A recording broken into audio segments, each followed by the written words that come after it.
有仇必記，巨火擎羊。第3章，巨火擎羊，睚眥必報。朱國華的生辰八字是程理生從余家朗口中吐出來的。你哋工作室新嚟嗰個兼職學生叫朱國華嘅，佢嘅生日你知唔知？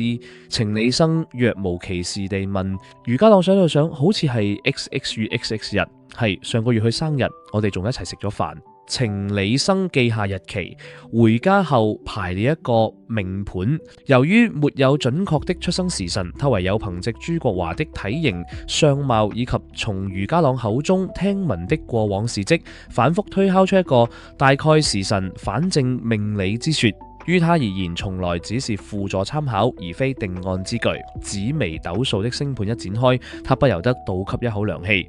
巨門在亥宮，坐命擎羊，火星同道，三方會照加會化忌星，正合古書所在的巨火擎羊格局。此格向來被視為空格巨門為暗星，主口舌是非；火星剛烈暴躁，擎羊化氣為刑，心性剛強，手段果決，且耶必報，三殺匯聚。一旦受到刺激，便會將仇恨深藏心底，如毒蛇潛伏，伺機而動。報復的手段往往不在明處，而是迂迴曲折，令人防不勝防。然而，此命盤有一個至關重要的特點：巨門坐亥宮，對宮恰有太陽廟旺照射。太陽為光明之星，普照萬物，最能驅散巨門的暗昧之氣。太陽旺於是宮，如旭日東升，光芒雖不若午時熾烈，卻足以照亮巨門那顆多疑善忌的心。這好比幽暗的斗室打開了一扇窗，光線雖不強烈，卻能讓窒息的空間透入一絲清新的空氣。程理生仍是注命盤，若有所思，空則空矣。然太陽之照耀，實為修正之，可能好比誤入歧途的人，心底仍有一絲未滅的良知。只要有人願意施以援手，或許還能回頭。巨火擎羊這格局，十之八九皆偏執過甚，鑽牛角尖而難以自拔。但命盤僅為一個框架，最終要用斬行，仍取決於個人的選擇。程理生合上命盤，心中已有計較。他開始對朱國華進行全天候的跟蹤調查。頭2日，朱國華的生活平淡如水，是標準的學生日常上課返屋企，偶爾去工作室幫手。他住在深水埗一棟舊樓的單位，出入形單影隻，從不見有朋友到訪，也從未見他與任何人結伴而行。第3日，程理生終於發現了一個重要的細節。深夜11點，朱國華離開住所，步行15分鐘，走進一家24小時營業的網吧。他選了一個最角落的位置，打開電腦，熟練地登入了3個不同的社交媒體賬號。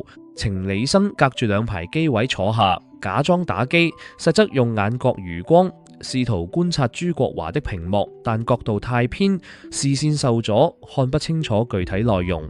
他拿出手機，給林慕堅發了個信息：你識唔識呢間網吧嘅人？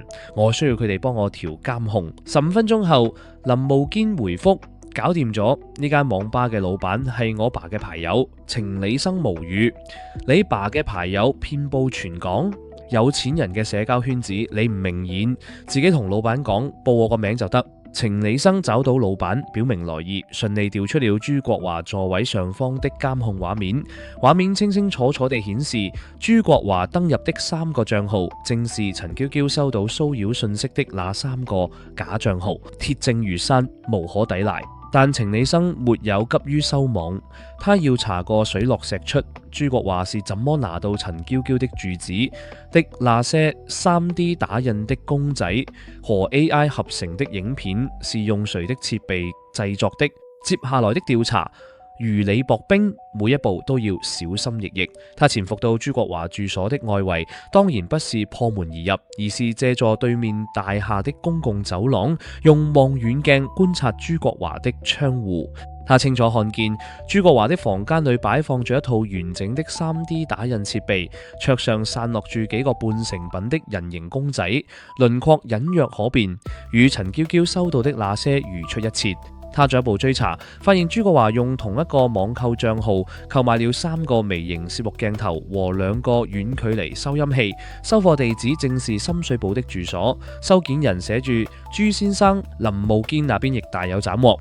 他透過自己嘅人脈網絡追查到朱國華在暗網上的活動記錄，他用比特幣購買了一套黑客專用工具軟件，具備屏蔽上網信息和反追蹤的功能。呢個人唔係臨時起意。林務堅在電話裏說，語氣難得地帶住一絲嚴肅，佢每一個步驟都經過精心策劃，由買工具到掩蓋行蹤，係有預謀有組織嘅行為。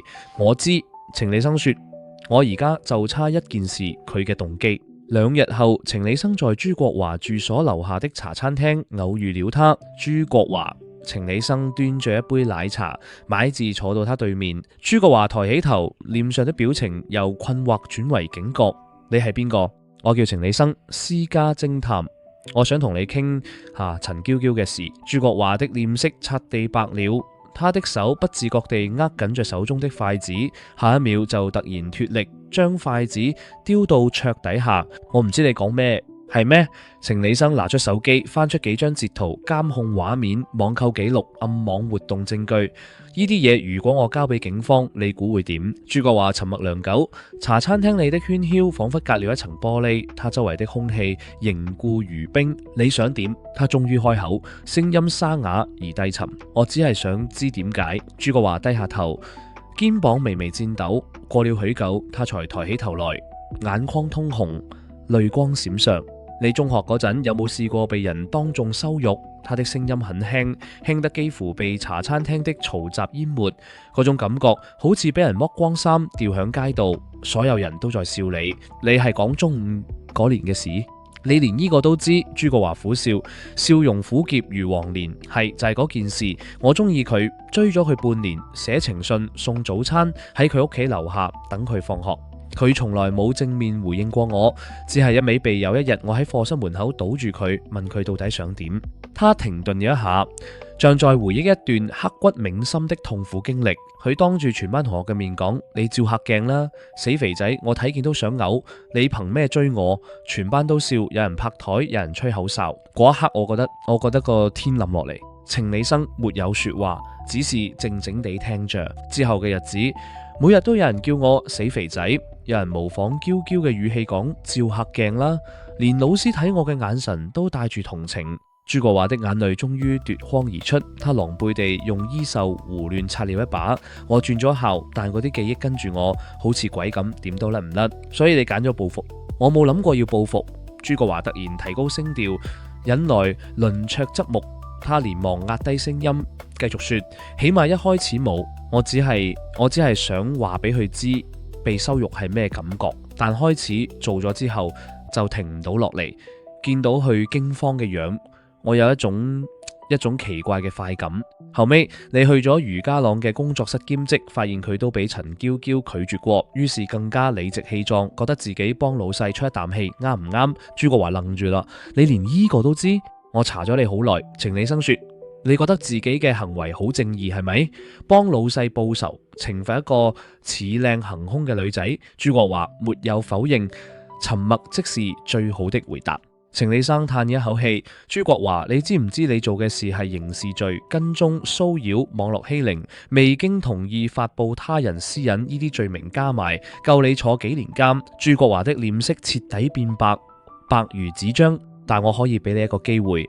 程理生說，跟我去見陳嬌嬌，當面認咗所有事，請求佢原諒，然後去警署自首，承擔你應得嘅責任。佢唔會原諒我嘅，嗰唔係你可以決定嘅。程理生站起來，語氣篤定而平靜。聽日下晝3點，旺角依間茶餐廳，嚟唔嚟你自己決定。他轉身離開，腳步從容不迫。身後朱國華一個人坐在原位，面如死灰，像一尊石像般久久不動。程理生走出茶餐廳，抬頭望了一眼灰蒙蒙的天空。巨火擎羊在亥，對宮太陽廟旺，這是一個空格，但空中藏吉，太陽的光芒雖然不足以完全化解巨門的暗昧，卻至少提供有一線生機。這一線生機能否找住，就看朱國華自己的選擇了。